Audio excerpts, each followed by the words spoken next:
नमस्कार। एनालाइजर में आपका स्वागत है। मैथ्स के क्लास में देखते हैं मैथ्स के कुछ महत्वपूर्ण प्रश्न जो कि हम करते जा रहे हैं, और आज के क्लास में हम देखेंगे कि ऐसे प्रश्न जो कभी कभी आसानी से बन जाते हैं और कभी कभी बड़े कठिन मालूम होते हैं, तो उन प्रश्नों को थोड़ा आसानी से कैसे बनाया जाए। मैथ्स पूरी तरीके से प्रैक्टिस का खेल है। जितना ज़्यादा प्रैक्टिस है उतना ज़्यादा आपका परफॉर्मेंस होगा, यानी अच्छा आप बना पाएंगे। अगर प्रैक्टिस नहीं करेंगे तो नहीं बना पाएंगे। ये सब चीजें हैं। बाकी देखते हैं। चलिए पहला नंबर प्रश्न देखते हैं।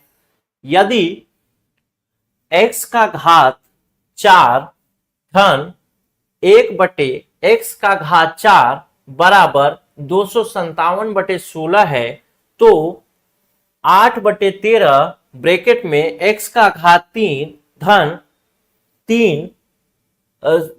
1/x का घात 3 का मान क्या होगा, जहां x बराबर 0 नहीं है।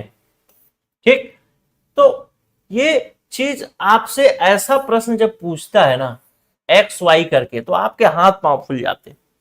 लेकिन ऐसा जो वन लाइनर प्रश्न पूछता है तो आप इसको एलिमिनेशन मेथड से बना सकते हैं। और एलिमिनेशन मेथड, इसको अगर मैं पूरा प्रूव करूं, एक एक फॉर्मूला के थ्रू बनाऊं, तो बड़ा टाइम लगेगा।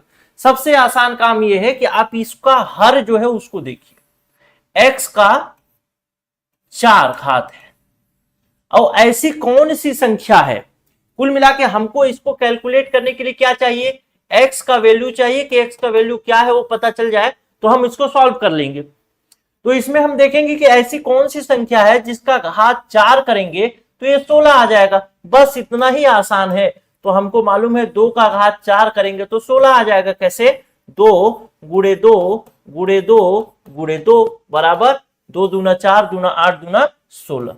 बस 2 का वैल्यू हमको पता चल गया। तो जब 2 का वैल्यू पता चल गया तो हम कैलकुलेट भी करके देख लेते हैं कि हमारा 2 का वैल्यू काम कर रहा है कि नहीं, इतना आता है या नहीं आता। ठीक, एक बार क्रॉस चेक भी कर लेते हैं।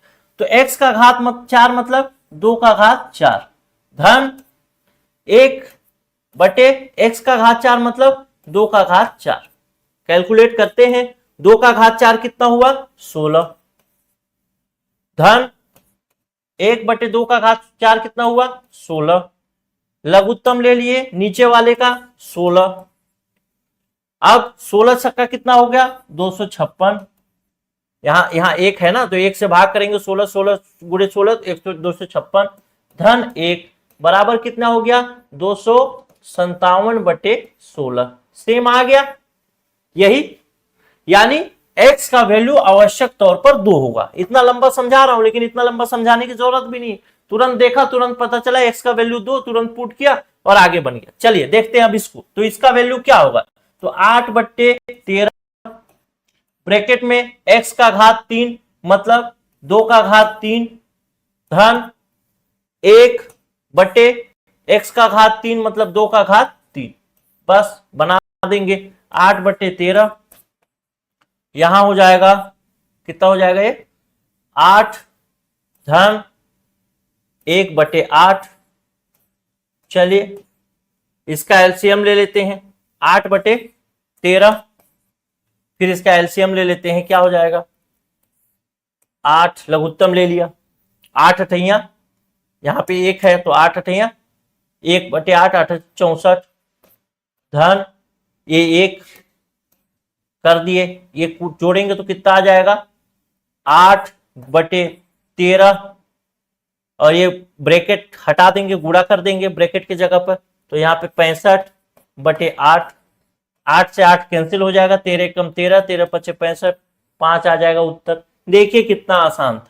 ये तो समझाने के लिए, नहीं तो मैं तो 3 सेकंड में आपको बता देता कि उत्तर 8 होगा और उत्तर 5 आएगा। ठीक, चलिए अब अगला प्रश्न देखते हैं। अगला प्रश्न कहता है, दूसरा नंबर का प्रश्न कहता है कि ए और बी की मासिक आय 3:5 है और उनकी बचत का अनुपात 2:3 है। यदि बी की आय ए की बचत के 3 गुना के बराबर है तो ए और बी के व्यय का अनुपात बताइए।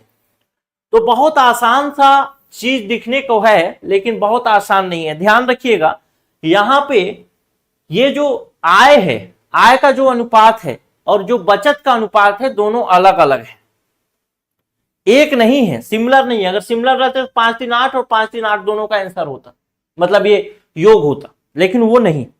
तो यहां पर लिखते हैं, चलिए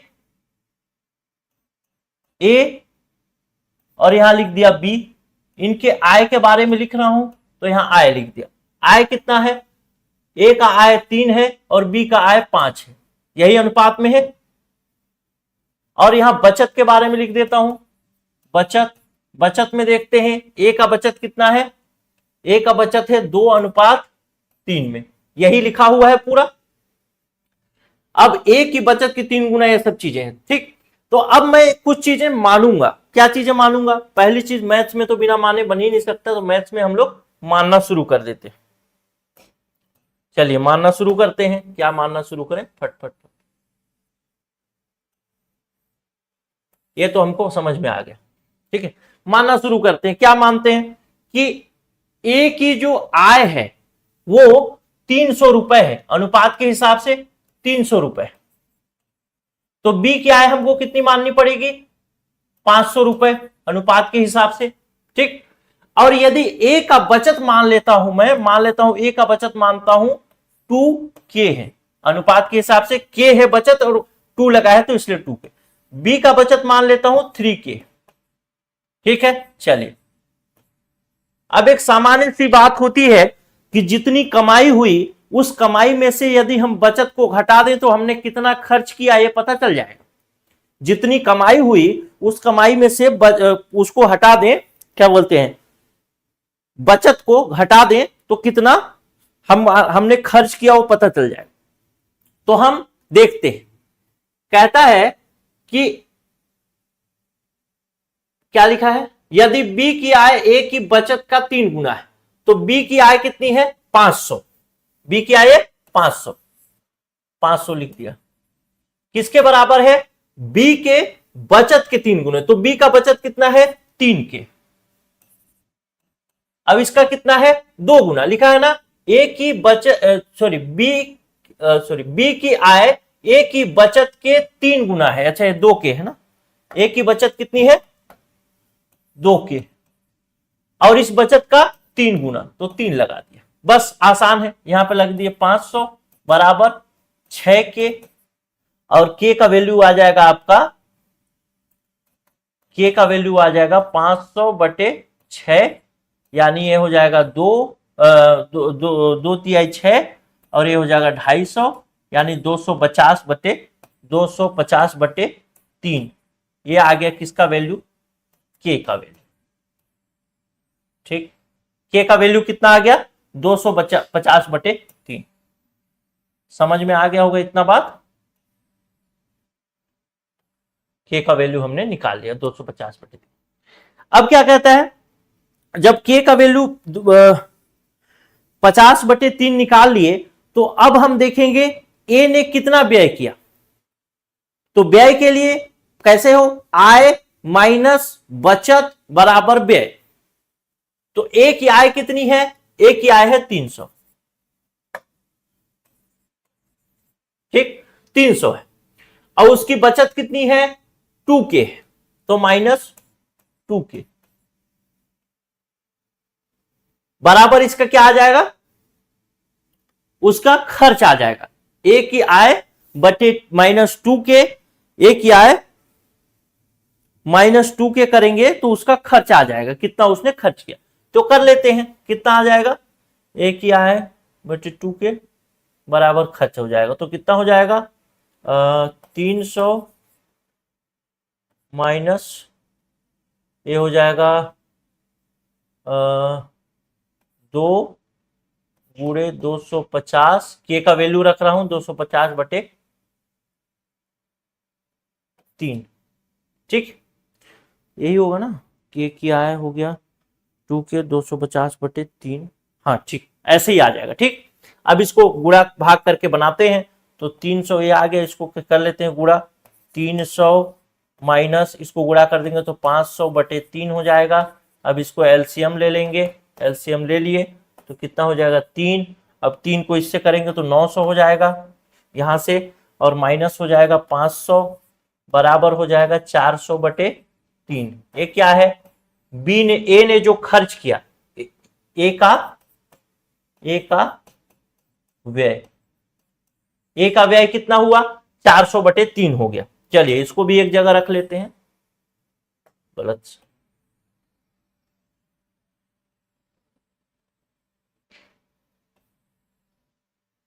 400/3 हमने ए का व्यय निकाल दिया। अब हमको निकालना है किसका, बी का व्यय। बी का व्यय, तो बी का व्यय निकालने के लिए बी का आय कितना है 500,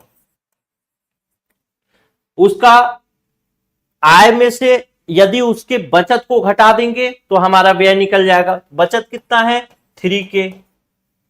ठीक, चलिए इस वैल्यू को पुट कर देते हैं, 500 माइनस 3 गुणे 250/3। ये 250/3 कहां से आ रहा है, के का वैल्यू हम पुट कर रहे हैं, बस 3 से 3 कैंसिल कर दिए और इसमें से कर देंगे तो कितना आ जाएगा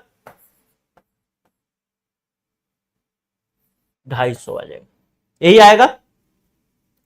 ठीक है, तो ए और ए का खर्च कितना है 400/3, बी का खर्च कितना है 250।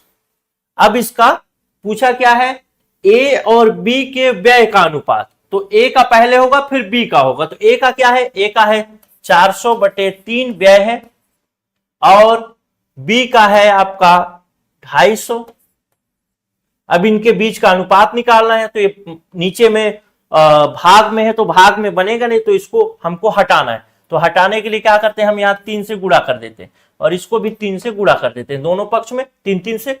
तो ये 3 से 3 कट जाएगा, तो यहां हो जाएगा 400/750। पूछा कितना है, अच्छा इसको काट के बताना है, तो काट के बता देते हैं।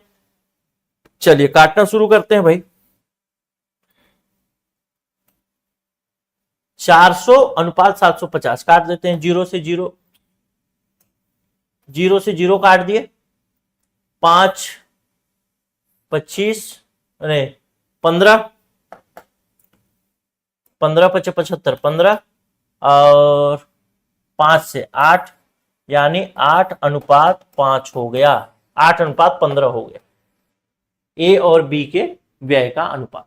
नहीं समझ में आया तो फिर से समझा देता हूं एक बार, ताकि आपके दिमाग में एकदम से कंठस्थ होकर के बैठ जाए। क्लियर है, कहीं पे कोई बहुत आसान प्रश्न था, ए और बी की मासिक आय 3:5 में है, उनकी बचत का अनुपात 2:3 में है, बी की आय ए की बचत के 3 गुना के बराबर है और ए और बी के व्यय का अनुपात क्या है बताना है। तो सबसे पहले हम लोग कुछ चीजें मानते, जैसे माना कि ए की आय जो है वो 3 के जगह पे मान लेते हैं 300 है और बी की आय 5 के जगह में 500 है, अनुपात के अनुसार ही ले लिया। ठीक है, दूसरी बात हम मानते हैं कि इनका जो बचत है, तो यहां 2 है तो 2 के, बचत क्या है के, यहां 2 गुना है तो 2 के, 3 गुना है तो 3 के, ऐसा कर दिया। ठीक, अब हमको के का वैल्यू निकालना है, तो के का वैल्यू निकालने के लिए हम सबसे पहले एक रिलेशन दिया है, उस रिलेशन से निकालेंगे। कहता है कि बी की आय ए की बचत का 3 गुना है, तो बी की आय हम मान लिए हैं 500 रुपए और ए की बचत क्या है, तो ए की बचत है, ए की बचत है 2K और इस 2K का 3 गुना है, तो ये 2K का 3 गुना कर दिया। तो इसको कैलकुलेट किया तो ये हो गया 6K और यहां से ऐसे गुणा किया तो आ गया के का वैल्यू आ गया 250/3। बस इसी के वैल्यू को पुट करके हम लोग निकालते जाते हैं।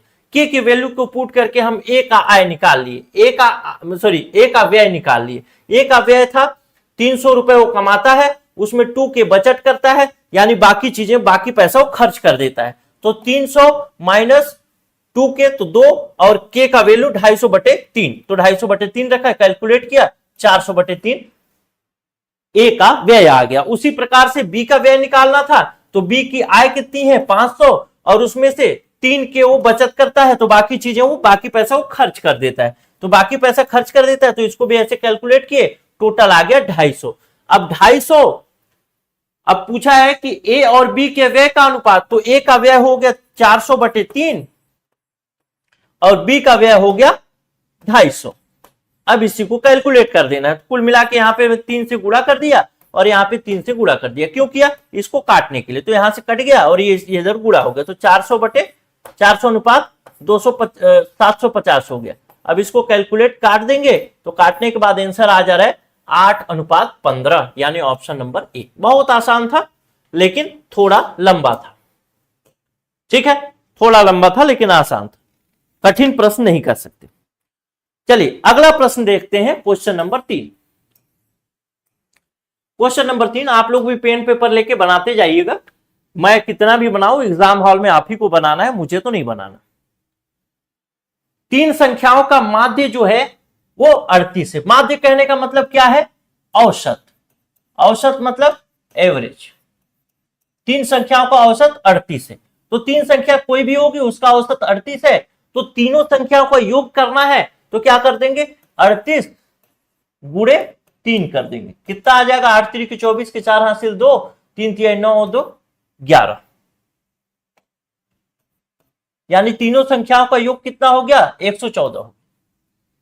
अब पूछता है कि डेटा का परास 31 है, बीच वाली संख्या अन्य 2 संख्याओं के योग से 20 कम है, इन 3 संख्याओं में सबसे बड़ी संख्या क्या है? डेटा का परास 31 है, मतलब डेटा का परास 31 है कहने का मतलब क्या कह रहा है? डेटा का परास 31 है मतलब कहता है कि पहली संख्या जो है, आखिरी संख्या जो है, मतलब जो सबसे बड़ी संख्या है वो सबसे छोटी संख्या से 31 बड़ा है। डेटा का परास 31 है मतलब सबसे बड़ी संख्या सबसे छोटी संख्या से 31 बड़ा है। तो हम मान लेते हैं, सबसे छोटी संख्या मानते हैं, कौन सा हो गया? सबसे छोटी संख्या मानते हैं, फिर एक बड़ी संख्या मानते हैं और बीच की संख्या भी बताई गई। सबसे छोटी संख्या x मान लिया, तो फिर सबसे बड़ी संख्या क्या हो जाएगा? डेटा का परास 31 है मतलब x धन 31 हो जाएगा। ठीक है, बीच वाली संख्या के बारे में बोलता है कि बीच वाली संख्या अन्य 2 संख्याओं के, अन्य 2 मतलब x और x प्लस 31 के योग से 20 कम है, योग से 20 कम है। ठीक, तो इसका योग करेंगे x धन 31 और इसमें से 20 कम कर देंगे तो हमारा बीच का संख्या निकल जाएगा। तो बीच का संख्या कितना हो जाएगा? निकाल देते हैं, 2x धन 11, ये हो जाएगा हमारा बीच का संख्या। तो इसको भी लिख देते हैं, 2x धन 11, ये हो गया हमारा बीच का संख्या। चल,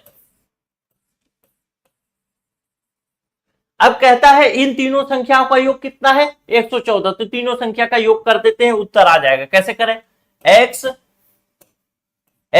धन 2x धन 11 धन x धन 31 बराबर 114। ठीक, अब इसको जोड़ देते हैं, 3x और एक 4x, 4x धन 11 और 31 कितना हो गया? 42 बराबर 114। अब 4x बराबर हो जाएगा 114 माइनस 42, घटा देंगे, 4 में 2 गया 2, फिर 11 में 4 गया 7, मतलब 4x बराबर 72। तो x बराबर कितना हो जाएगा? 72 बटे 4, यानी हो जाएगा 18। x का वैल्यू आ गया, x का वैल्यू क्या हो गया? 18 हो गया। इसका वैल्यू क्या हो जाएगा?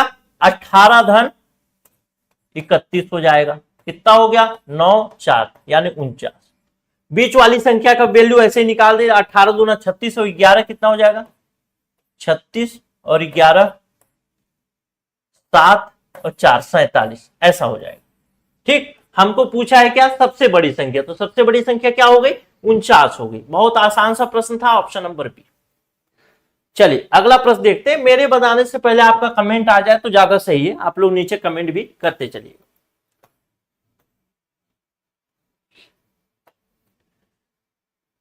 कहता है कि राजू ने पिज्जा का 3/8 भाग खाया, एडम ने शेष पिज्जा का 3/10 भाग खाया, फिर रेनू ने पिज्जा के 7 भाग जो शेष था उसमें से खाया और उसके बाद भी कुछ पिज्जा शेष रह गया, तो कितना भाग अभी शेष है वो पूछा गया, कितना भाग अभी शेष। ठीक, जब राजू ने किसी पिज्जा का 3/8 भाग खाया, आपसे मैं पूछता हूं आप किसी पिज्जा का 1/2 भाग खाएंगे तो आपके पास वहां पे कितना पिज्जा छूट जा रहा है, आप छोड़ दे रहे हैं कितना, 1/2 भाग छोड़ दे रहे हैं। ठीक, उसी प्रकार से मैं कहता हूं आपने पिज्जा का 1/4 भाग खाया, 1/4 भाग खाया तो आपने छोड़ा कितना, आपने छोड़ा 3/4 भाग। ठीक, 3/4 भाग, जैसे ये पिज्जा है तो ऐसा ऐसा काट लिया, एक भाग आपने खा लिया, 1/4 भाग खाया तो 1 2 3, 3/4 भाग आपने छोड़ दिया। ठीक, चलिए, मतलब कहने का मतलब यह है कि ऊपर वाली संख्या जो है उसको नीचे वाली संख्या से घटाएंगे और वही ऊपर चला जाएगा और नीचे वाली संख्या नीचे रह जाएगी। जैसे मान लेते हैं पहला केस देखते हैं, आपने पिज्जा का 1/2 भाग खाया। ठीक, अब आपका पिज्जा कितना शेष बचा, तो 1/2 से मतलब 2 से 1 को घटाएंगे, नीचे वाला हमेशा बड़ा रहेगा तो 2 से 1 को घटाएंगे, बचा 1, नीचे का 1। दूसरा केस कहता हूं, आपने पिज्जा का 1/4 भाग खाया तो कितना शेष बचा, आपने पिज्जा का 1/4 भाग खाया, इसमें से घटा दिया, कितना बचा, 3 ऊपर लिखे, नीचे लिखे 4। क्लियर है, 4 का 4 आ गया इस दोनों के गैप को। अगर आपने पिज्जा का 1/3 भाग खा दिया तो 1/3 भाग खाया, बचा कितना, तो आप कहेंगे कि इसमें से घटा देंगे तो 2 बच जाएगा और मतलब नीचे वाले से ऊपर को हटाएंगे 2 बचेगा और नीचे 3 लिख देंगे, यानी इतना भाग आपका बच गया। मैंने प्रैक्टिकली पिज्जा बना करके भी आपको दिखाया कि ऐसे 4 भाग है, 1/4 भाग आपने ये वाला भाग खाया तो 1 2 3 भाग बच गया। बस इस कंसेप्ट को याद रखिए, प्रश्न बन जाएगा। राजू ने पिज्जा का 3/8 भाग खाया तो बचा कितना, 3/8 भाग जब खाया तो 3/8 लिखेंगे, बचा कितना कैसे निकालेंगे, इसके बीच का गैप निकालेंगे, कितना हुआ 5 और नीचे हुआ 8, 5/8 भाग उसका बच गया। क्लियर है, अब इसको स्पीड चेक करेंगे। चलिए, तो उसका बचा कितना, 5/8 भाग, और एडम ने शेष पिज्जा का 3/5 भाग खाया, यानी ये इतना पिज्जा बचा है इसका 3/10 खा रहा है, 3/10 खा रहा है, तो बचा कितना रहा है, बचा कितना रहा है 3/10, इसमें गैप करेंगे तो कितना हो जाएगा, 7/10 भाग बचा रहा है, तो इसका 7/10 भाग अब बचा है। ठीक, अब ये 7/10 भाग बचा है। ठीक, यहां तक बात सही है। अब आगे की बात देखें, फिर जो पिज्जा बच जाता है इतना में जो पिज्जा बचा होगा उसका 4/7 भाग खाया किसने, रेनू ने, तो 4/7 भाग खाया मतलब 4/7, बचाया कितना, गैप निकालेंगे 3/7 भाग, तो इसका 3/7 भाग अब बचा है। पूछा कितना है कि शेष रह गया है, पिज्जा का कितना भाग अभी भी शेष है, तो इतना भाग अभी भी शेष है, इसको कैलकुलेट कर लेते हैं, कितना हो गया, 7×5 = 105 बटे 7×8 = 56 और ये हो जाएगा 560, 5 से काट देंगे, 5×3 = 15, इसको यहां भी काट सकते थे, चलिए यहीं काट लेते हैं, ऊपर में काट लेते, 5 × 5, 5 दूना 10, 7 से 7 काट दिया। ठीक, ऊपर में कितना बचा, 3 और नीचे में बचा 8 और 2, तो 3/16, यही आंसर हो जाएगा, 3/16 भाग आंसर पिज्जा का बचा हुआ है। क्लियर है, आसान था, बहुत आसान, बस समझने की कोशिश, समझने का थोड़ा सा खेल था। अगला प्रश्न देखते हैं, ये लघुत्तम समापवर्तक का क्वेश्चन है, कहता है 3 अलग अलग सिग्नल स्थानों पर ट्रैफिक लाइटें क्रमशः 35 सेकेंड में, 45 सेकेंड में और 75 सेकेंड में बदलती है। यदि सभी ट्रैफिक लाइटें 6:20 15 सेकेंड में बदली हैं तो अगली बार कब बदलेंगी, तो अगली बार कब बदलेंगी, इसका मतलब यह पूछना चाह रहा है कि ऐसी संख्या ज्ञात करना है जो कि 35 से, 45 से और 75 से भाग चला जाए, वो छोटी से छोटी संख्या, तो उसको इसमें ऐड कर देंगे तो उसी टाइम में ट्रैफिक लाइट बदल जाएगी। तो बहुत आसान है, क्या करेंगे, 35, 45 और 75 का एलसीएम ले लेंगे, लघुत्तम समापवर्तक। तो लेते हैं 3 से, 35 नहीं कटेगा, 15 और ये हो जाएगा 3 15, नहीं 15 तिया 45, ये हो जाएगा 25, 25 तिया 75। ठीक, फिर से लेते हैं, चलिए अब तो ये 3 से फिर काट लेते हैं, 35, 5 और ये 25, फिर से काट लेते हैं 5 से, 5 सत्ता 35, 5 एकम 5, 5 पच्चीस 25। अब कहीं से नहीं कटेगा तो कैलकुलेट कर लेते हैं, 5 सत्ते 35, 35 तिया 105, 105 तिया 315 और 315 तिया 315 पच्चे 15 पच्चे कितना हो जाएगा, 5 एकम 5 पच्चे 25 के 5 80 2, 5 एकम 5 और 2 7 और 5 तिया 15 और 2 17, यानी 1775 सेकेंड बाद, 1775 सेकेंड बाद जो है वो ट्रैफिक लाइट फिर से जलेगी। जब भी जला है उसके 1775 सेकेंड बाद। तो अब चूंकि यहां घंटा मिनट सेकेंड में दिया है तो इसको भी हम मिनट सेकेंड में कन्वर्ट कर लेंगे, कर लेते हैं मिनट सेकेंड में कन्वर्ट, कर लेते हैं भाई, कहां जा रहा है भैया। चलो, डिजिटल बोर्ड बड़े काम की चीज है यार। ठीक, छोटा छोटा कर सकते हो, लिख सकते हो। 1775 को हम मिनट में चेंज करना है तो 60 से भाग कर देंगे, 6 दूना 12, 120 आ जाएगा, बच जाएगा 7, यहाँ पे बच जाएगा आपका 5 और यहाँ पे 0 और फिर से यहाँ पे 5 उतर जाएगा तो 6 575 हो रहा है, 375 हो रहा है, 575, 60 दूना 120, कैसे हो रहा है, 1775 ना, ये गड़बड़ तो नहीं कर दिया घटाने में। तो ये हो गया 7 और ये हो गया 5, 5 पच्चे 25 के 5 से 2, 5 एकम 5 और 2 7, 5 तिया 15, नहीं ये गड़बड़ हो गया, यहाँ पे गलत हो गया है। ठीक, यहाँ पे कैलकुलेशन में गलत हो गया है। देखिए ये वाला जो है ना, ये जो कैलकुलेट किया है हमने, ये वाला भाग देखिए, ये वाला भाग देखिए, यहां से जब गुणा करेंगे ना तो ये गलत है आंसर। यहाँ पे आएगा 5 तिया 15 के 5 हासिल 2, 5 तिया 5 पच्चे 25 के 5 हासिल 2 और 5 एकम 5 और 2 7 और 5 तिया 15, ये हो जाएगा आपका 1775 न हो करके हो जाएगा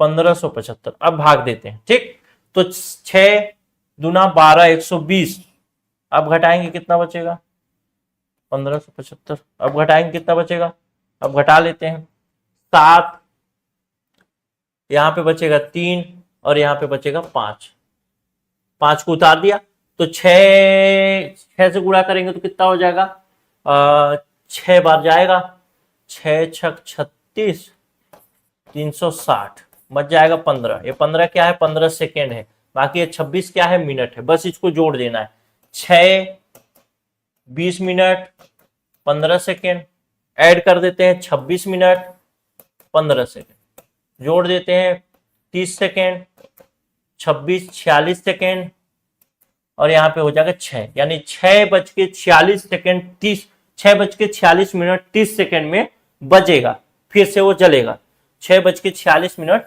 30 सेकेंड, ऑप्शन नंबर डी। चलिए अगला प्रश्न देखते हैं।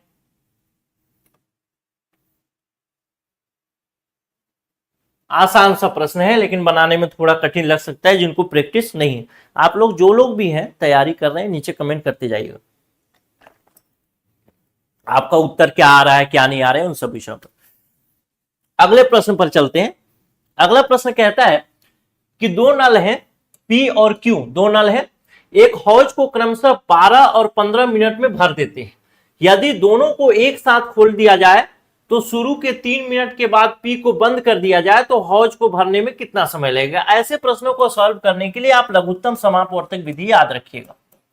लघुत्तम समापवर्तक विधि यानी हम इसमें जानने का प्रयास करेंगे कि भाई जो हौज है उसका साइज क्या है। तो हौज का साइज हम लघुत्तम से निकालेंगे, जैसे 12 और 15 का लघुत्तम कितना हो जाएगा 60। ये है हौज का साइज, यानी 60 यूनिट पानी भरना है तब जाकर के वो हौज या टंकी भरेगा। ठीक, इसका लघुत्तम निकाल दिए, बहुत आसान होता है अगर एक बार सीख गए तो। 60 यूनिट पानी भरना है तब जाके वो टंकी भरेगा। अब देखिए कहता है कि जो पी नल है और एक नल है क्यू, पी नल 12 मिनट और क्यू नल जो है 15 मिनट में भर लेता है। जब ये 12 मिनट में भर लेता है, ये 15 मिनट में भर लेता है। तो पी नल जब 12 मिनट में भरता है तो 1 मिनट में कितना यूनिट पानी भरता होगा इस 60 का? तो 1 मिनट में कितना यूनिट भरता होगा? 60/12 यानी 5 यूनिट 1 मिनट में भरता होगा। तो 1 मिनट में ये 5 यूनिट भरता है। जबकि इसको 60/15 करेंगे तो 1 मिनट में कितना यूनिट भरता है? 4 यूनिट भरता है।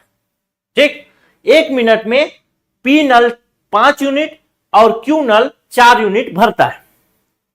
ठीक है, चलिए बहुत आसान है। अब ये चीज मैं बता रहा हूं इसलिए आपको थोड़ा टाइम लग सकता है, नहीं तो सेकंड का काम है।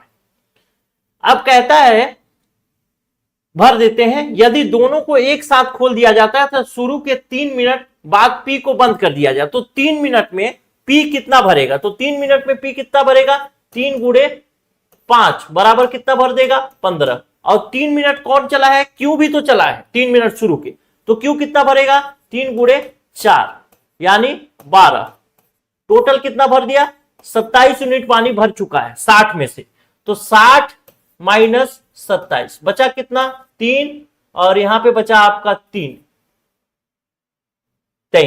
यानी 33 यूनिट पानी और भरना है। अब 33 यूनिट पानी किसको भरना है?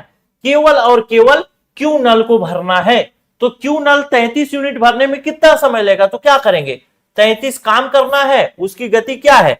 4 की गति है, तो काट देंगे, खेल देंगे यहां से। 4 एकम 4, 4 8 32 और 1/4 यानी 8 सही 1/4 मिनट में वो पानी भर जाएगा क्यू नल के द्वारा।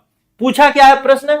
पी को बंद कर दिया जाए तो हौज को भरने में कितना समय और लगेगा? कितना समय और लगेगा पूछा है, मतलब 3 मिनट के बाद कितना समय और लगेगा? तो 8 सही 1/4 ही समय लगेगा। अगर आपसे पूछे कि कुल कितना समय लगा भरने में, तो इस 8 सही 1/4 में पहले का 3 मिनट ऐड कर दीजिएगा और 11 सही 1/4। ध्यान रखिएगा, प्रश्न के उत्तर अगर मैं एग्जामिनर होता तो मैं केवल 8 नहीं रखता, एक मैं रखता 11 सही 1/4 भी रखता। और कई लोग कंफ्यूज होकर इसी को मार देते आंसर, तो ध्यान से देखिएगा। ठीक है, प्रश्न अगला प्रश्न कहता है, यह भी आसान प्रश्न है। 7 अंकों वाली एक संख्या है, कुछ भी है, 6 7 8 4 3 2 4 3 और यहां पे a है और 2 है। ये जो है 11 से विभाजित होती है। जहां a का अंक पूर्ण संख्या है तो a का मान ज्ञात करना है कि a के जगह में कौन सी संख्या रखें कि ये पूरी तरीके से 11 से विभाजित हो जाए। आप इसमें विभाजिता का नियम भी लगा सकते हैं, थोड़ा सा टाइम टेकिंग होता है सीखना। मैं आसान चीजों से सिखाता हूं, आसान तरीके से चलते। 6 7 8 4 3 a और 2, इसी a का वैल्यू हमको निकालना है। इसको भाग देना शुरू करता हूं 11 से।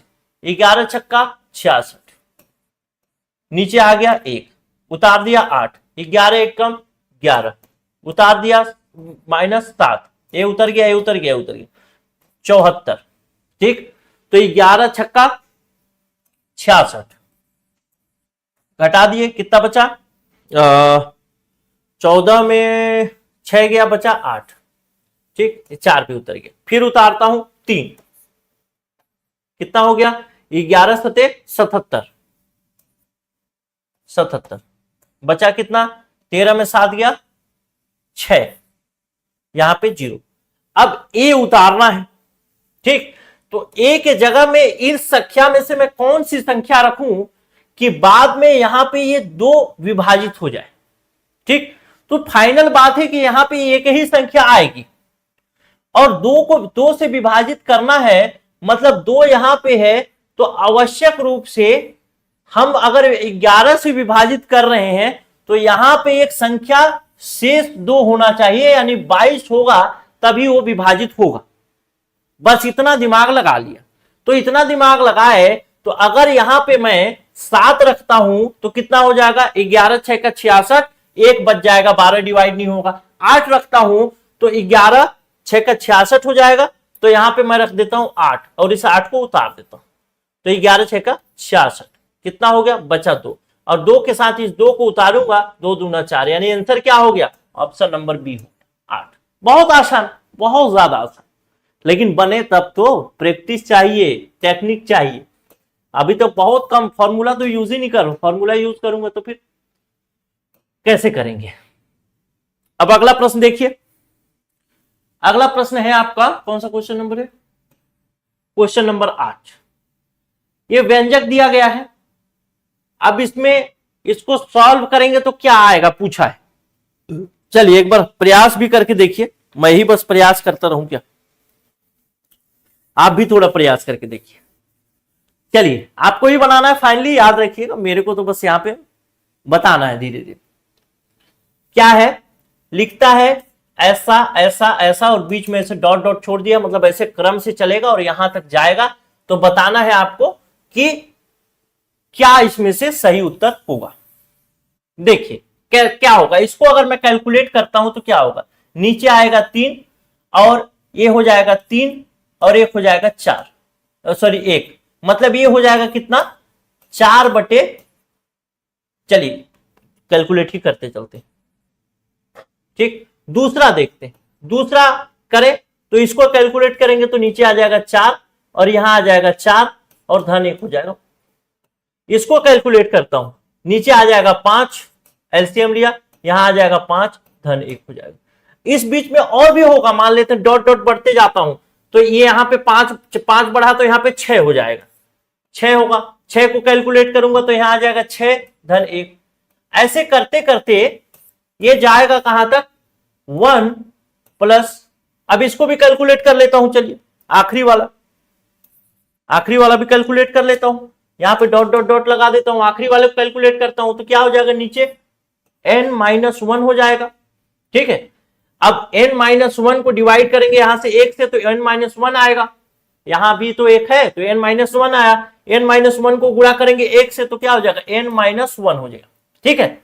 समझ नहीं आया होगा तो फिर देखा, ये नीचे वाला n-1 एलसीएम ले लिए, 1 से भाग दिए n-1 को तो n-1 आया, n-1 को 1 से गुणा किए, लिख दिए n-1, फिर प्लस क्या है, +1, तो इसमें से ये इससे कट जाएगा तो यहां इसका वैल्यू क्या आ जाएगा, आगे अभी देखिए, तो इसका वैल्यू क्या हो रहा है, 4/3, फिर ब्रैकेट खोल देता हूं तो यह हो जाएगा 5/4, फिर इसका भी ब्रैकेट खोलूंगा तो क्या हो जाएगा 6/5, फिर इसका भी ब्रैकेट खोलूंगा तो क्या हो जाएगा 7/6, फिर ऐसे डॉट डॉट डॉट डॉट चलता है, और इसमें डॉट डॉट में आप यहां पे 8/7 गुणे 9/8 ऐसा ही चलता रहेगा जब तक ये n तक पहुंचेगा। आखिरी में जो है ये क्या हो जाएगा, n यहां पे कट को चुका है, 1 से 1 कट चुका है तो n/n-1 ऐसा है।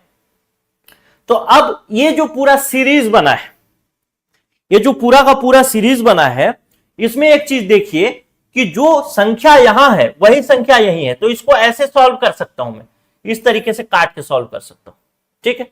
7 से 7, 8 से 8, इसी प्रकार से काटता जाऊंगा तो आखिरी में n-1 से ऊपर वाला संख्या जो होगा कट जाएगा। तो फाइनली आपके पास बचता क्या है, इसको भी काट दिया तो फाइनली ऊपर में क्या बचेगा, ऊपर में बचेगा देखिए n बचेगा, मात्र n, और नीचे में जो शुरू की संख्या है 3 वो बच जाएगा, तो n/3 क्या हो जाएगा, इसका सही आंसर हो जाएगा ऑप्शन नंबर बी। आसान प्रश्न था, देखने में बड़ा लगता है, बस प्रैक्टिस करेंगे। कोर्स में तो ऐसा बहुत सारा प्रश्न करवाता हूं मैं, वैसे क्लास जब करवाता हूं तो उसमें बहुत सारा प्रश्न ऐसा करवाता हूं, बाकी आपकी मर्जी है कि आप लोग करते हैं कि नहीं करते हैं, खाली देख के छोड़ देते हैं, पता नहीं चलता। चलिए क्वेश्चन नंबर 9 देखते हैं, बहुत आसान है। एक दुकानदार 40 रुपए प्रति लीटर की कीमत से कम गुणवत्ता वाला वनस्पति तेल को 80 रुपए प्रति लीटर वाले सूरजमुखी के परिष्कृत तेल के साथ क्रमशः 2:3 में मिलाता है। यदि वह मिश्रण को 100 रुपए प्रति लीटर पर बेचता है तो उसका प्रतिशत लाभ ज्ञात करिए। बहुत आसान प्रश्न है, बहुत आसान, बच्चे को भी बनाना चाहिए ऐसा प्रश्न, तो पूछना भी नहीं चाहिए आपके एग्जाम। देखते हैं, कहता है एक दुकानदार जो है 40 रुपए प्रति लीटर के हिसाब से कोई वनस्पति घी खरीदता है जो कि घटिया तेल, घटिया क्वालिटी का, और दूसरा वो खरीदता है 80 रुपए लीटर के हिसाब से वनस्पति सूरजमुखी का तेल खरीदता है। अब दोनों को मिलाता है, मिलाने का अनुपात क्या है, 2:3, यानी इसका 2 लीटर डालता है और इसका 3 लीटर डालता है। तो इसका 2 लीटर डालेगा तो कितने रुपए का डाला, 80 रुपए का। अब इसका 3 लीटर डाला मतलब कितने रुपए का डाला, 240 रुपए का। दोनों को अगर जोड़ देंगे तो टोटल कितने का डाला, 320 रुपए का। ठीक, 320 रुपए का वो तेल बनाया। कितना लीटर बना, 2 लीटर ये और 3 लीटर ये, यानी टोटल 5 लीटर। बेच कितने में रहा है, 100 रुपए प्रति लीटर के हिसाब से बेच रहा है। मतलब इस 5 लीटर को कितने में बेचेगा, 500 रुपए में बेचेगा। 500 में से 320 घटाएंगे तो कितना आएगा, 180 आएगा। 500 में से 320 घटा दीजिए, बचेगा कितना, 180। यहां लिख देता हूं 180। ठीक, 180 बचेगा, यही बचेगा ना, 0 0 8 में से 2 गया है, हाँ 180 बचेगा। ठीक है, 180 बच चुका है। अब कहता है क्या, हाँ तो उसका प्रतिशत लाभ बताइए। तो 320 रुपए वो खर्च कर रहा है और 180 रुपए कमा रहा है, तो प्रतिशत लाभ कितना हो जाएगा, 180 कितने प्रतिशत होगा, किसका, 320 का। बना देंगे तो यहां से 0 कैंसिल कर देते हैं, फिर ये उधर चला जाएगा तो 320, तो ये हो जाएगा 320 गुणे 10 ऊपर चला जाएगा, बट्टे हो जाएगा 18, यही होगा ना, 320 गुणे 10 बटे 18। ठीक है, 320 गुणे 10 बटे 18 और कट जाएगा क्या, हाँ इसको और भी काट सकते हैं, इसको काट सकते हैं 5 से और इसको काट सकते हैं 9, मतलब 2 से और 9 से। अब इसको कैलकुलेट कर लेते हैं भाई, कहीं पे गड़बड़ तो नहीं हुआ, थोड़ा कंफ्यूजन सा हो जाता हूँ कभी कभी, कैलकुलेशन में गड़बड़ ना हो जाए। 320 गुणे 5 बटे 9 कितना हो जाएगा, तो ये हो जाएगा आपका 32, मतलब एक 1600 बटे 9, 9 एकम 9, 9 एकम 9 नहीं, कहीं गड़बड़ कर दिया मैं, कहीं तो गड़बड़ कर दिया। चलिए देखते हैं, फिर से देखते हैं। एक दुकानदार 40 रुपए प्रति लीटर के हिसाब से कम गुणवत्ता वाला रखता है, 40 लिख दिए। दूसरा है 80 लिख दिए, 40 2 लीटर रखता है, 80 रुपए हो गया। 3 लीटर डालता है, 402 कितना, 8 3 24, 240 रुपए हो गया। दोनों को ऐड कर देंगे तो कितना हो जाएगा, 0 0 8 4 12, फिर 2 हासिल 1 2 1 3, 320 रुपए। 320 रुपए में वो 5 लीटर बनाता है, तो 320 लीटर में 2 लीटर और 3 लीटर और 2 लीटर मिला के 5 लीटर, लेकिन 100 रुपए के हिसाब से बेचता है तो कितना हो जाएगा, 500 का बेचता है। ठीक है, तो 500 माइनस 320 कितना हो जाएगा, 500 माइनस 320 कितना हो गया उसका लाभ, 081 180 रुपए। अब 320 का कितना परसेंट है, 180, अच्छा ऐसा उल्टा हो जाएगा ना, 320 का कितना परसेंट होगा, 180, ये निकालना है अपने को। तो 0 से 0 कैंसिल कर दिए और इसको उधर ले जाएंगे तो कितना हो जाएगा, ये हो जाएगा आपका 180 गुणे 180 गुणे हो जाएगा आपका 10 बटे 32, काट देते हैं, 5 16, फिर यहां से काट देता हूं 8 90 4 45 45 पच्चे कितना हो जाएगा, 45 दूना 90, 90 दूना 180, 225 भागे 4, दो ए करेंगे गुणा तो कितना आ जाएगा 225/4। अब इसको भाग देते हैं, 4 एकम 4, 4 पंचे 20, अब यहाँ पे बचा 2, 4 छक 24, यहाँ पे बचा 1, तो 4 दूना 8, फिर यहाँ पे बचा 2, 4 पंचे 20, यानी 56.25, ऑप्शन नंबर डी। ठीक, ऑप्शन नंबर डी हो गया। समझ में आया? नहीं समझ में आया? समझा देता हूं एक बार, देखिए क्या हुआ कि 40 रुपए लीटर वाला तेल लाता है कोई और एक 80 रुपए लीटर वाला तेल लाता है। तो 40 रुपए वाला लीटर को वाला तेल वो 2 अनुपात में मिलाता है, यानी 80 रुपए का तेल डालता है, और 80 रुपए वाला जो है उसको 3 अनुपात में मिलाता है, यानी 240 रुपए का डालता है। दोनों को मिला देंगे तो कितने का वो बनाता है 320 रुपए का। और इस 320 रुपए वाला तेल उसका बनता है, कितना बनता है 5 लीटर। तो 5 लीटर तेल का नाम 320 रुपए है, लेकिन वो बेचता कितना है 100 रुपए लीटर के हिसाब से। तो कितने में बेचता है 500 में। तो 500 में से 320 माइनस कर देंगे तो बच जाएगा 180, और 180 जो है 320 का कितना प्रतिशत वही निकाल देंगे, क्योंकि 320 ही उसका क्रय मूल्य है, तो क्रय मूल्य पर ही हमेशा लाभ निकलेगा। तो 56.25% आ गया आंसर। चलिए अगला प्रश्न देखते हैं।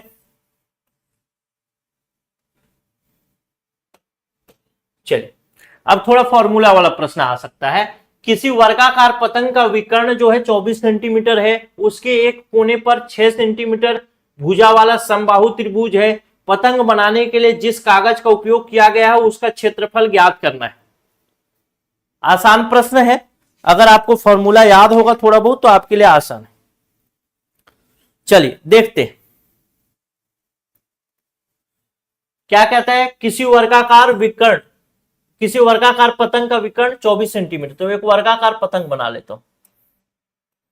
ठीक, इसका ये विकर्ण जो है ये 24 सेंटीमीटर, और यहां पे एक समबाहु यानी जिसकी सभी भुजाएं बराबर हैं ऐसा एक त्रिभुज वाला भी कागज चिपका हुआ है। इसकी एक भुजा 6 सेंटीमीटर है। ठीक है, 24 सेंटीमीटर विकर्ण है, इसकी एक भुजा 6 सेंटीमीटर है। तो जब विकर्ण दिया है तो उस चतुर्भुज का वर्ग, मतलब उस वर्ग का क्षेत्रफल निकालने के लिए फॉर्मूला क्या होता है, विकर्ण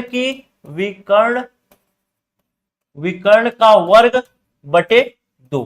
तो विकर्ण कितना है 24, तो 24 का वर्ग बटे 2।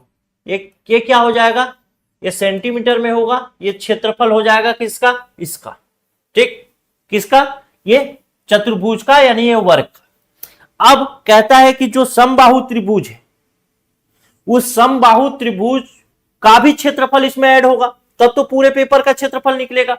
तो समबाहु त्रिभुज का क्षेत्रफल, समबाहु त्रिभुज का क्षेत्रफल बराबर होता है √3/2 गुणे भुजा का स्क्वायर, भुजा का वर्ग,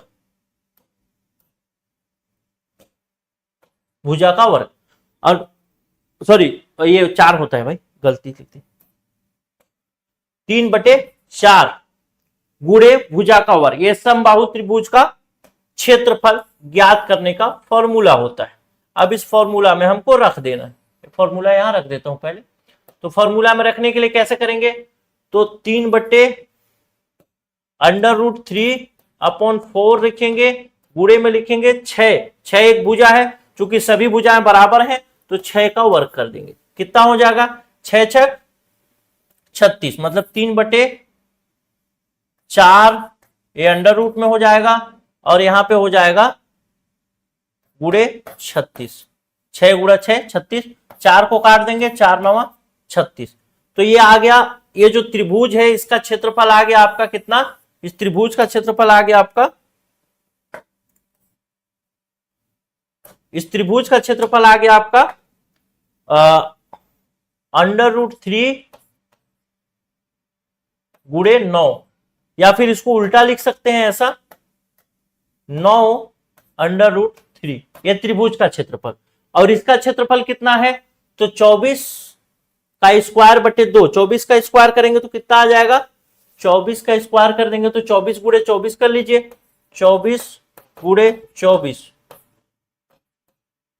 तो 24 गुणे 24 करेंगे तो कितना आ जाएगा, 4 चौको 16 के 6 हासिल 1, 4 दूना 8 हो 1 9, फिर हो जाएगा 24 दूना 48, कितना हो गया 6, 8 दूना 16 17 के 7 हासिल 1 और 5, 576, 576 बटा 2 कितना हो जाएगा, इसका हो जाएगा 576 बटा 2, 2 एकम 2, 2 दूना 4, 2 अठे 16, 2 अठे 16 यानी 288। इसका कितना आ गया विकर्ण का, ये वाला भाग का कितना हो गया, ये जो वर्ग है वर्ग का कितना हो गया, वर्ग का हो गया 288 सेंटीमीटर स्क्वायर। ठीक, अब देखते हैं बना है क्या, उत्तर नहीं बना है, देख लेते हैं क्या आता है उत्तर। तो अब देखते हैं,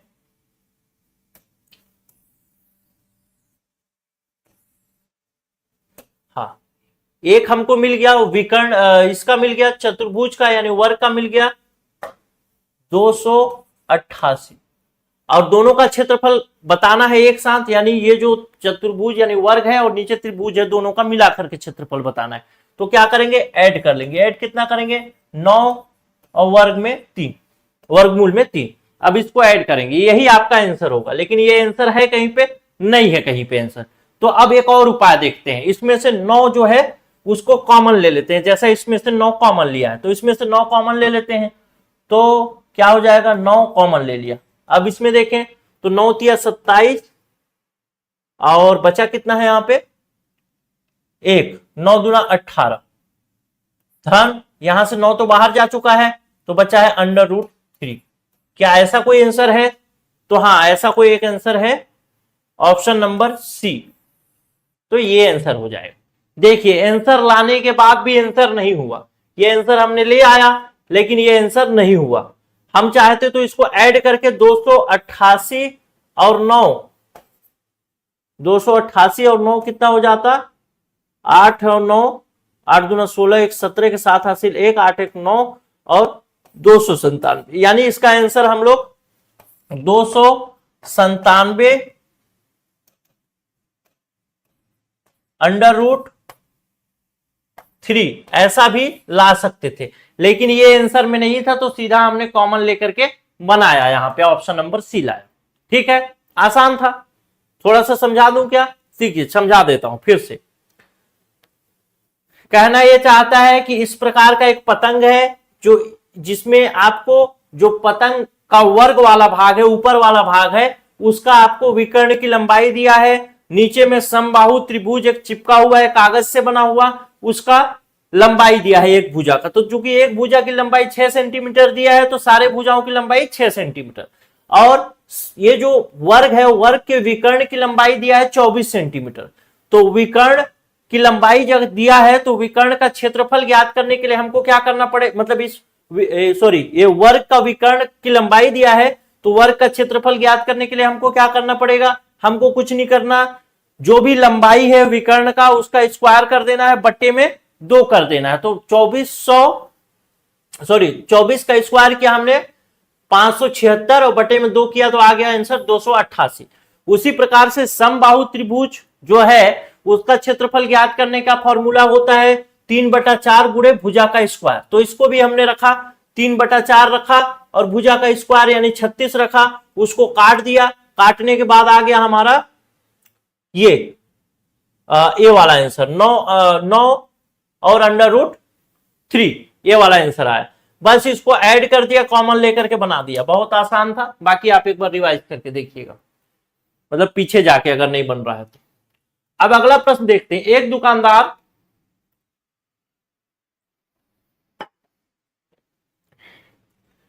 दुकानदार वस्तुओं पर उसके क्रय मूल्य से 20% अधिक अंकित करता है, उसके बाद उस पर छूट देता है और 8% लाभ कमाता है। दुकानदार द्वारा प्रदान की गई छूट की दर ज्ञात करना है।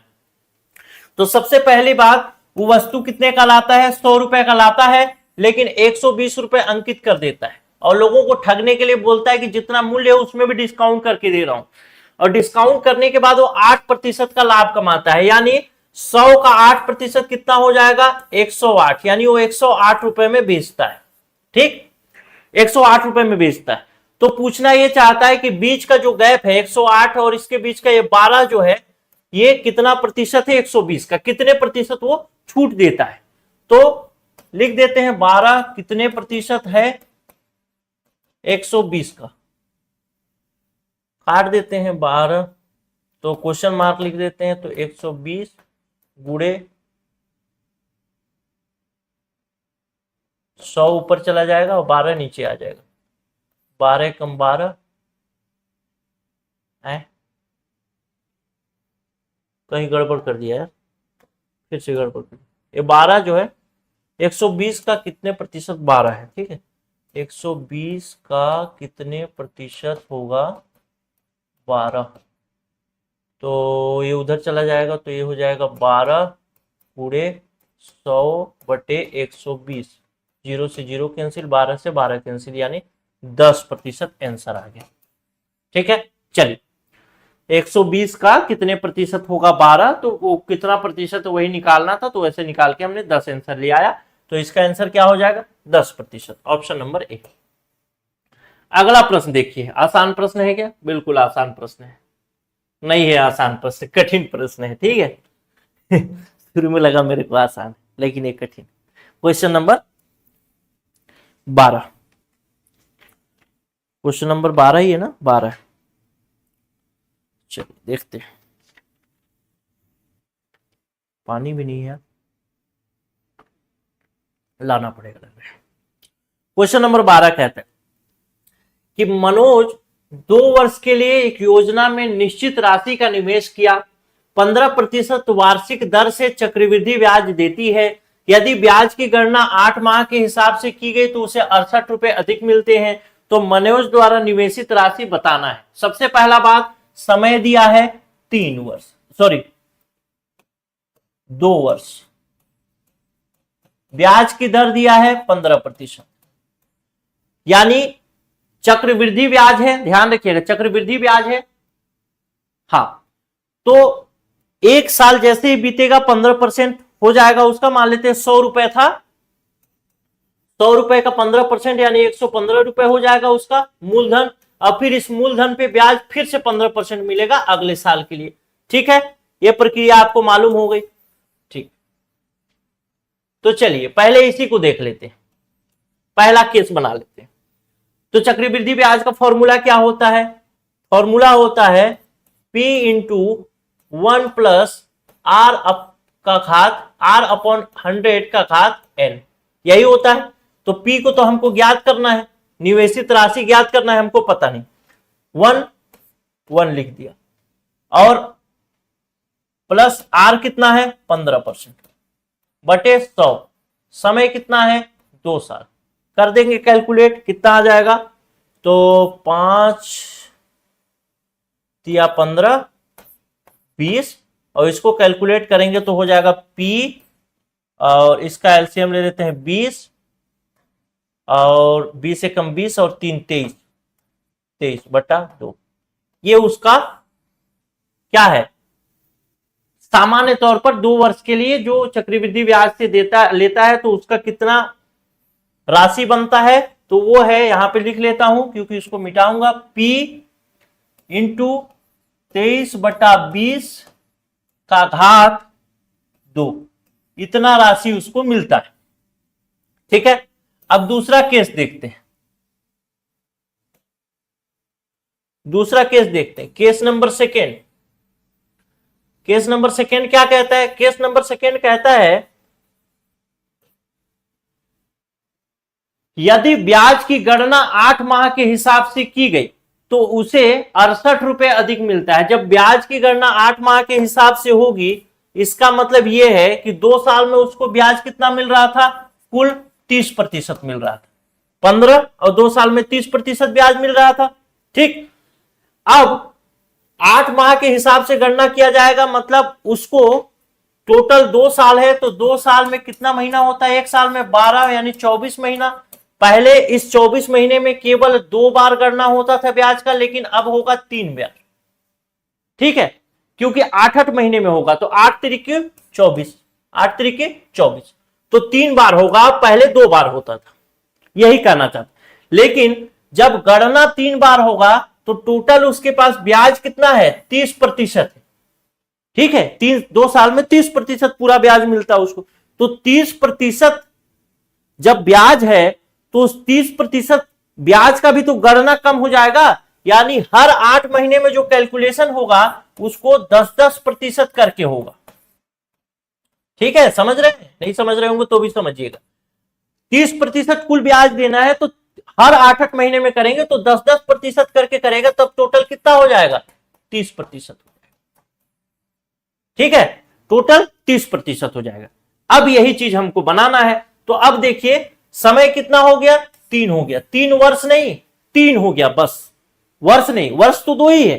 पहले चूंकि 2 बार गणना हो रहा था इसलिए n के जगह में 2 लिखा, अब चूंकि 3 बार गणना हो रहा है तो n के जगह में 3 लिख देंगे, बस इतना ही आसान सा है। चलिए बनाते हैं, ये समझ गए? चलिए कैसे बना, चलिए बनाते हैं। तो P हमको पता नहीं है, वही ज्ञात करना है। 1 प्लस ब्याज की दर अब क्या हो गई, 15 थी, तो अब 15 दूना 30 था, और 30 को 10-10 में भी डिवाइड कर दिए, 10-10-10, तो यहां पे ब्याज की दर क्या हो गई, 10 हो गई बटे 100। टाइम कितना हो गया, टाइम बढ़ गया, 2 से 3 हो गया। ठीक, अब इसको कैलकुलेट कर देते हैं। P 1 क्या, इसको सीधा कर देते हैं, 10 से कम 10, 10-10 100, इसको काट दिए तो ये कितना हो जाएगा, ये सीधा हो जाएगा आपका 10 से कम 10, 11 बटे 10 का घात 3, ये आ गया। ठीक, अब ये वैल्यू और इस वैल्यू में, मतलब जब उसके ब्याज की गणना, ब्याज की दर 8 माह के हिसाब से गणना की जाएगी तो इसमें उसको 68 रुपए ज्यादा मिलेगा, यानी इस राशि से इस राशि को घटाएंगे तो अंतर कितना आना चाहिए, 68 रुपए का आना चाहिए। ये एक राशि है, ये एक राशि है, ये राशि बड़ी है, चूंकि 8 महीने में उसकी गणना हो रही है तो 68 रुपए उसको अधिक मिलता है, तो बस इसी को बना देना है। चलिए देखते हैं।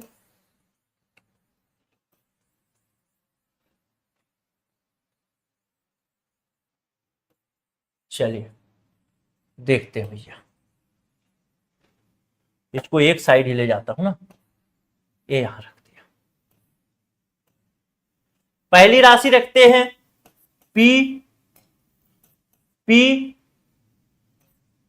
11 बटे 10 का घात 3 माइनस P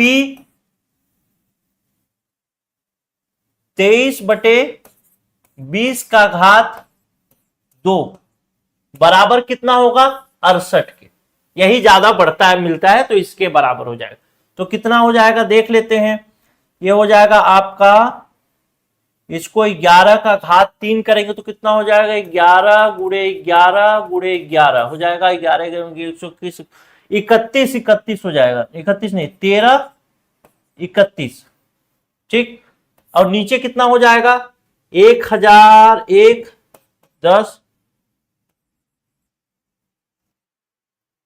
10 गुणे 10 करेंगे तो 100 होगा, फिर से 10 करेंगे तो 1000 हो जाएगा। ठीक, 1000। ठीक है,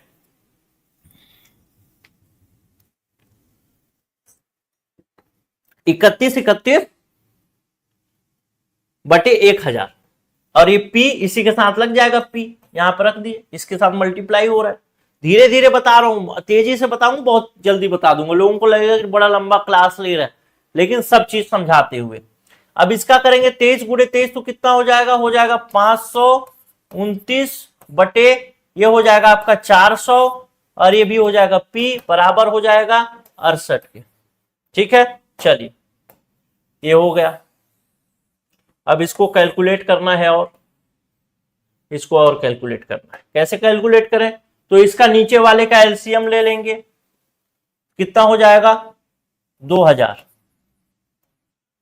को 1000 से डिवाइड करेंगे, कितना बचेगा 2, 2 को इससे डिवाइड करें, गुणा करेंगे तो कितना हो जाएगा, 1 के जगह में 2 हो जाएगा, 3 के जगह में 6, 3 के जगह में 6, फिर 2 हो जाएगा, पी आ जाएगा ऊपर, माइनस हो जाएगा। फिर इसको भाग करेंगे, कितना हो जाएगा, 400 से भाग करेंगे 2000 को तो 5 आ जाएगा।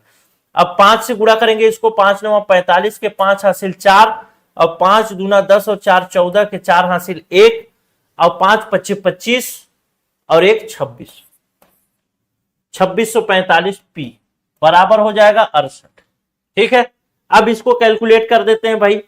62 में 45 घटा देंगे तो कितना बच जाएगा, 17। 26 से 26, 62 में 47 घटाएंगे तो 17, 17 पी बटे 2000 बटे बराबर 68।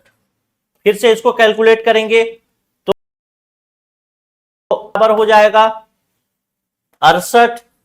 अब ये 2000 नीचे भाग हो रहा है तो इधर चला जाएगा गुणा, फिर ये 17 ऊपर है तो नीचे आ जाएगा भाग में 17, 17 चौको 68 और 4 दूना 8, यानी पी का वैल्यू हो गया कितना, 8000। बहुत आसान था, बहुत आसान। ठीक है, चलिए पूरा समझा दिया। अगला प्रश्न देखते हैं।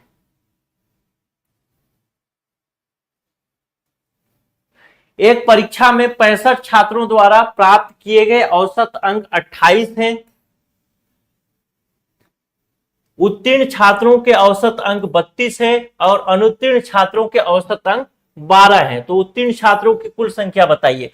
बहुत लंबा बनेगा, बहुत लंबा, फॉर्मूला से जाएंगे तो बहुत लंबा बनेगा, लेकिन मैं कहता हूं कि फॉर्मूला से जाने की जरूरत क्या है, जब बिना फॉर्मूला के मैं आपको बता सकता हूं। चलिए देखते हैं, बिना फॉर्मूला के समझने की कोशिश करते हैं। एक होता है एलिगेशन मेथड, एलिगेशन मेथड जिसको बोलते हैं मिक्सचर तरीका, मिश्रण या मिक्सचर तरीका, मिश्रण वाला तरीका, उसी तरीके से बनाएंगे। कहता क्या है, 65 छात्र, इसको छोड़ दीजिए, औसत अंक 28 है तो 28 को नीचे रख देते हैं बीच में, और उत्तीर्ण छात्रों का औसत अंक कितना है, 32 है, ऊपर रखती है। अनुत्तीर्ण छात्रों का औसत अंक कितना है, 12 है, नीचे रखती है। इसमें से इसको और इसमें से इसको ऐसे माइनस कर देंगे तो ये वाला इधर वाला जो होगा ये उत्तीर्ण है, ये अनुत्तीर्ण है, तो इसमें से पहले घटाते हैं। 32 में से कितना हो जाएगा, 4, इसमें घटाएंगे तो कितना हो जाएगा, 16, यानी उत्तीर्ण जो है उनका वो 16 है तो उत्तीर्ण 4 है, यही अनुपात है। तो अनुपात है तो काट देते हैं, 4 एकम 4, 4 चौको 16, यानी 4 अनुपात 1 में है उत्तीर्ण और अनुत्तीर्ण छात्र। तो टोटल 65 छात्र हैं, तो एक जोड़ेंगे तो कितना आ जाएगा, 5, 5 से डिवाइड कर दे कितना आ जाएगा, 13।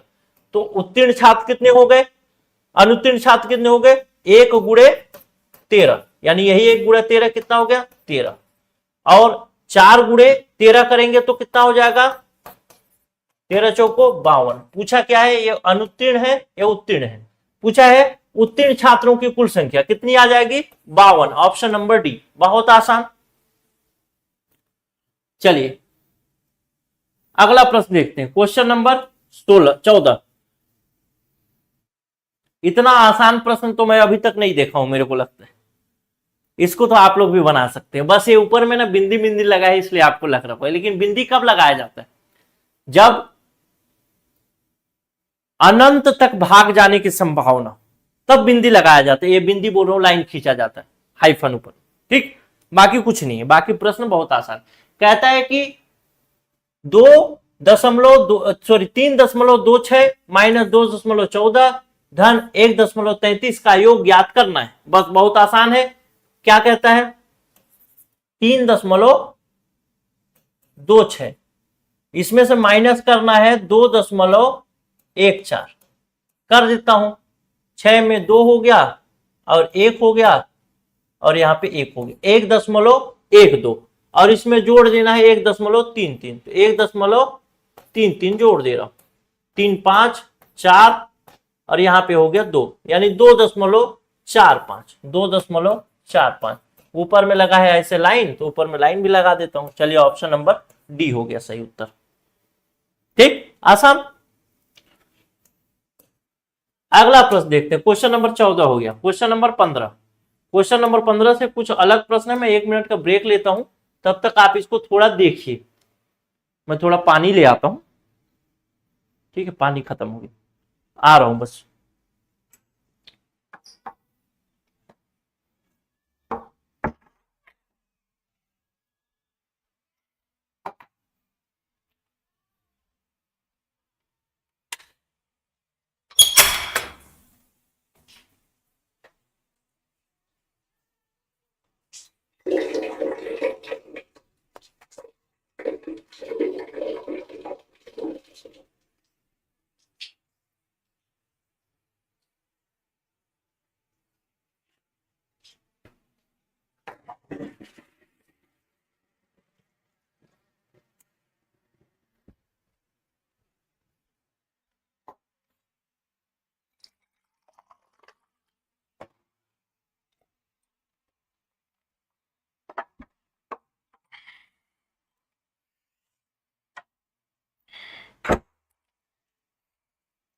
चलिए देखते हैं।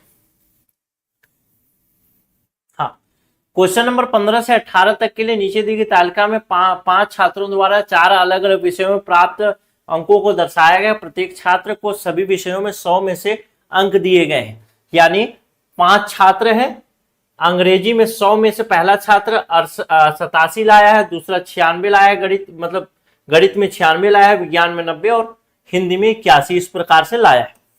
पूछता है, चलिए यहां पे भी है, बोलता है कि किस विषय में सभी छात्रों के कुल अंक अधिकतम है। यानी किस विषय में छात्रों ने अधिकतम अंक लाया। तो बहुत आसान है, जोड़ना है, बस कुछ नहीं करना है। तो 7 6 11, 11 9 20, 20 2 22, 22 5 27 के साथ हासिल 2, 8 7 15, 15 8 23, 23 6 29 और 29 1 30 और 8 38 और 2 40, यानी 407 अंक लाया। दूसरा देखते हैं। अब इसको क्या बताऊं यार, इसको आप लोग जोड़ लीजिएगा, जोड़ ही देता हूं जब इतना जोड़वा रहा हूं। नहीं, इतना भी नहीं करना चाहिए, आप इसको जोड़ लीजिएगा, बस बता देता हूं कैसे बनेगा। ठीक, आप लोग जोड़ के देखिएगा समय निकाल के अपना। देखिए पूछता है क्या, किस विषय में सभी छात्रों के कुल अंक अधिकतम है। यानी इसको जोड़ेंगे, इसको जोड़ेंगे, सॉरी ये वाला अंग्रेजी जोड़ेंगे, गणित जोड़ेंगे, विज्ञान जोड़ेंगे, हिंदी जोड़ेंगे, जो सबसे ज्यादा नंबर आएगा वो इसका उत्तर हो जाएगा। सही उत्तर वैसे इसका गणित होना चाहिए। ठीक, आप जोड़ के देखिएगा। अब अगला प्रश्न कहता है, किस छात्र ने सभी 4 विषयों में को मिलाकर सर्वाधिक अंक प्राप्त किया। और जोड़िएगा जरूर, क्योंकि ये जोड़ना आपके माइंड को थोड़ा स्ट्रॉन्ग करता है।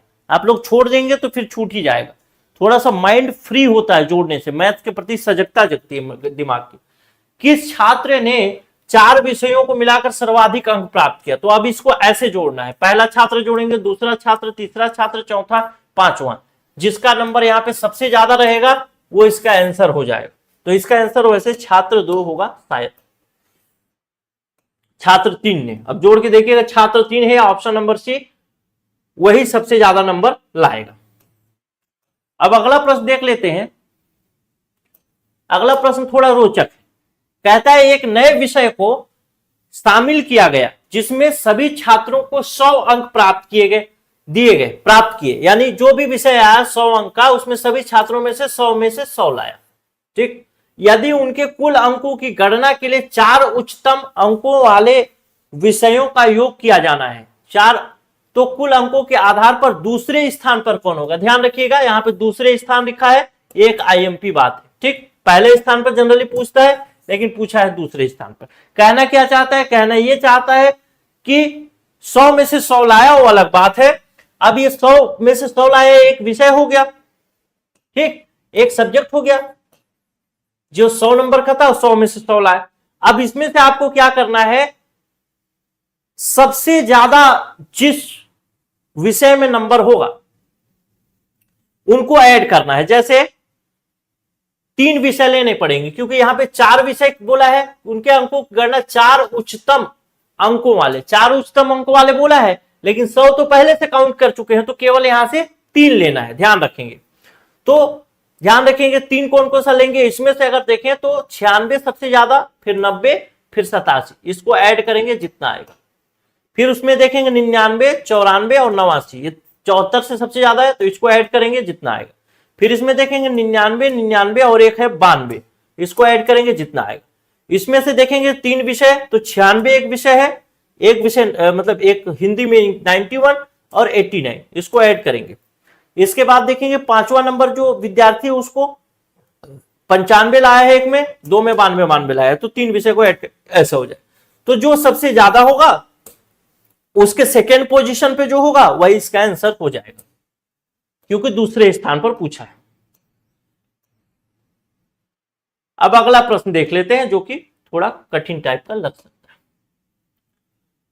कठिन कुछ भी नहीं, आसान है, ठीक, कठिन नहीं है, आसान है, लेकिन थोड़ा सा देख लेते हैं। कहते हैं अंग्रेजी में प्रति छात्र औसत अंक हिंदी में प्रति छात्र औसत अंकों का कितना प्रतिशत अधिक है। अंग्रेजी में प्रति छात्र औसत अंक हिंदी में प्रति छात्र औसत अंकों का कितना प्रतिशत अधिक है। तो पहले अंग्रेजी को देख लेते हैं, अंग्रेजी को जोड़ लेते, थोड़ा कैलकुलेशन है बता देता हूं, ठीक। तो कितना हो गया, 7 4 11 4 20 2 22 5 27 के साथ हासिल 2 और 8 7 15 15 और 8 23 और 6 29 और 1 30 8 38 और 2 40, 407 नंबर इसमें लाया। तो एवरेज निकालना है, औसत अंक निकालना है, तो अंग्रेजी की बात करूं तो अंग्रेजी में औसत अंक कितना हो जाएगा, 407 बटे 5, 5 लोग हैं तो 5 हो गया। दूसरा बोल रहा है हिंदी, हिंदी में प्रति छात्र औसत अंक निकालें तो पहले हिंदी का ऐड करेंगे, 10 2 12 और 1 13 और 6 19 के 9 हासिल 1, 8 दूना 16 और 8 3 की 24, 8 चौको 32, 8 पंचे 40 और यहां से 2 ज्यादा है, 40 2 42 और 1 43, यानी 400। हिंदी में 439 बटा 5, ये इनका औसत अंक, ठीक है, ये इनका औसत अंक है 439 बटा 5। अब पूछा क्या है, अंग्रेजी में प्रति छात्र औसत अंक हिंदी में प्रति छात्र औसत अंक से कितना अधिक है। यानी पूछना ये चाहता है कि ये जो 407 बटे 5 है, 407 बटे 5 बटे 300 439 बटे 5, ठीक, 407 बटे 5 बटे 439 बटे 5 गुणे 100, यही तो प्रतिशत निकालते हैं ना। मान लेते हैं कोई व्यक्ति है, कोई बच्चा है जो कि उसका 50 अंक का पेपर है, 50 में से वो 30 अंक लाता है, तो प्रतिशत कैसे निकालते हैं, गुणे 100 करके निकालते हैं आप लोग प्रतिशत। तो 0 से 0 कैंसिल, 5 एकम 5, 5 दूना 10 और 2, यानी उसका प्रतिशत कितना हो गया, 60%। ऐसा ही तो कोई बच्चा है, कोई विषय है जिसमें मतलब एक विषय है हिंदी, हिंदी में 439 मैक्सिमम मार्क्स था, उसमें 407 नंबर लाया है, तो कितना हो जाएगा प्रतिशत, वही निकालना है। तो चलिए निकाल लेते हैं भाई।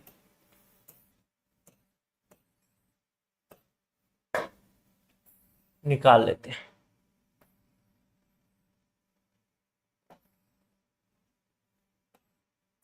निकाल लेते हैं, कितना हो जाएगा, 407 बटे 5 और ये जब इसमें उल्टा हो जाएगा कितना हो जाएगा, 300, नहीं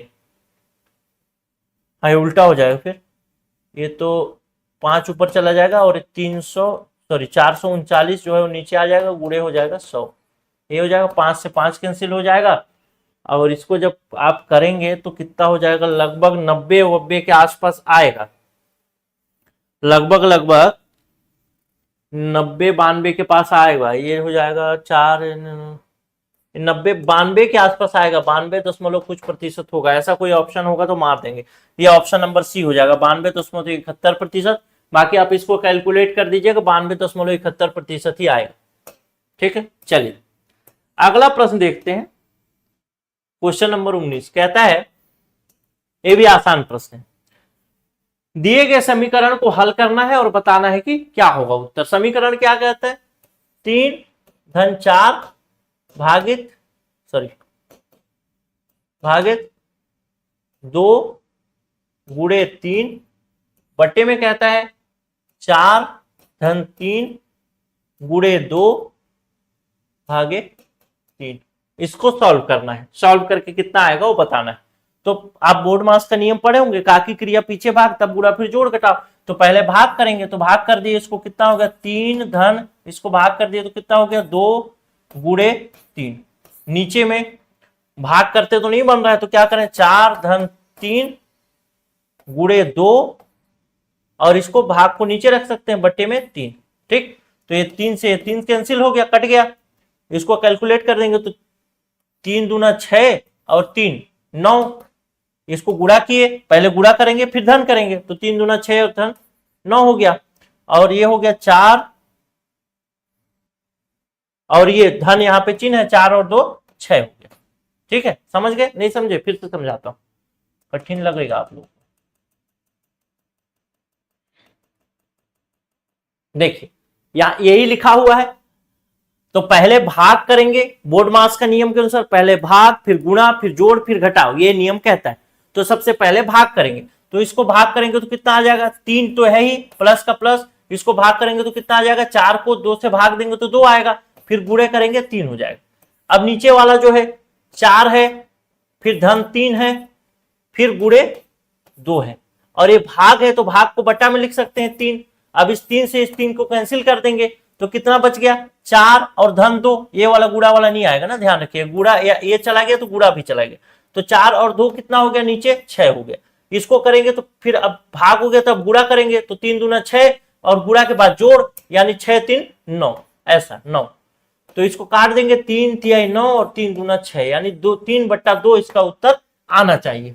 चलिए देखते हैं, जो भी उत्तर 3/2 होगा वही से उत्तर हो जाएगा, ऑप्शन नंबर हो जाएगा बी, बिल्कुल सही उत्तर। ठीक है, इसके बाद एक मैसेज है, जिस मैसेज को आप यूट्यूब पर मतलब अभी इसके बाद देखेंगे, 1-2 मिनट का मैसेज होगा, उसको जरूर समय निकाल करके देखिएगा, और उसमें आपको कोर्स आदि के बारे में बताया जाएगा और कुछ डिस्काउंट है उसकी चर्चा की जाएगी, तो जरूर आप लोग देख के ही जाइएगा।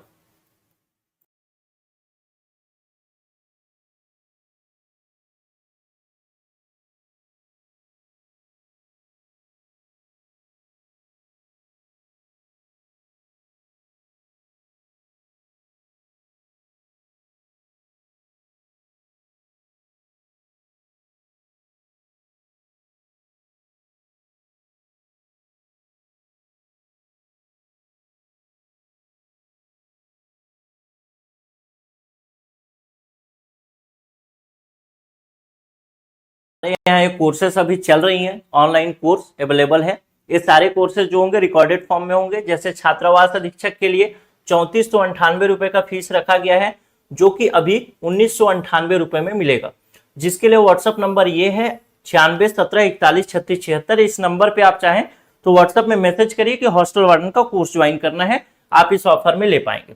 दूसरा कोर्स है सहायक शिक्षक के लिए, जिसका फीस 3999 रुपए है, लेकिन ऑफर में ये 2499 रुपए में मिलेगा। इसके लिए व्हाट्सएप नंबर दूसरा है, यानी 9406412014। इसमें आप व्हाट्सएप करिएगा कि हमको आपको सहायक शिक्षक का लेना है या शिक्षक का लेना है। दोनों के लिए फीस अलग अलग है, आप दोनों भी ज्वाइन कर सकते हैं, दोनों का सिलेबस है तो फीस अलग। फिर एक बहुत महत्वपूर्ण पोस्ट है महिला पर्यवेक्षक, जिसका कि अभी कहीं सुगबुगाहट नहीं है, लेकिन ये पोस्ट आने वाला है, लगभग 200 के आसपास इसकी पोस्ट रहने की संभावना है। तो ये इसका फीस जो है थोड़ा बढ़ाया है इस बार हमने, 4499 रुपए, लेकिन अभी ऑफर में ये 2499 रुपए में मिलेगा। इसके लिए भी आप व्हाट्सअप कर सकते हैं 9617413676 में कि महिला पर्यवेक्षक का मुझे कोर्स लेना है। सबसे महत्वपूर्ण बात यह है कि इस कोर्स सारे कोर्स के साथ आपको video class, PDF, test series सारी चीजें मिलेंगी, और साथ ही साथ कोर्स की वैलिडिटी जो होगी एग्जाम तक होगी। तो ये कोर्स की वैलिडिटी एग्जाम तक होना एक महत्वपूर्ण मुद्दा है, क्योंकि एग्जाम थोड़ा लेट लतीफ भी होता है, तो उस हिसाब से कोर्स की वैलिडिटी को भी हमने रखा है। दूसरी बात, ये जो सारे ऑफर हैं, ये सारे ऑफर जो हैं लिमिटेड स्टूडेंट के लिए हैं, यानी शुरू में जो स्टूडेंट ज्वाइन करेंगे उन्हीं को ये ऑफर मिलेगा। तो आप चाहें तो ज्वाइन कर सकते हैं। पिछले साल हॉस्टल सहायक शिक्षक में, शिक्षक भर्ती में अच्छा प्रदर्शन रहा, 66 से ज्यादा सिलेक्शन, 67 से ज्यादा सिलेक्शन, और महिला परीक्षक में भी 53 से ज्यादा सिलेक्शन हमारे यहां से हुए। सोचिए कि 400 पोस्ट थे, 400 में 53 सिलेक्शन एनालाइजर से हुए। तो आप अपना विचार कर सकते हैं, समय पर कोर्स ज्वाइन करिए। मेन होता है रिवीजन, अगर रिवीजन करेंगे जितना ज्यादा उतना ही बेहतर होगा। नमस्कार।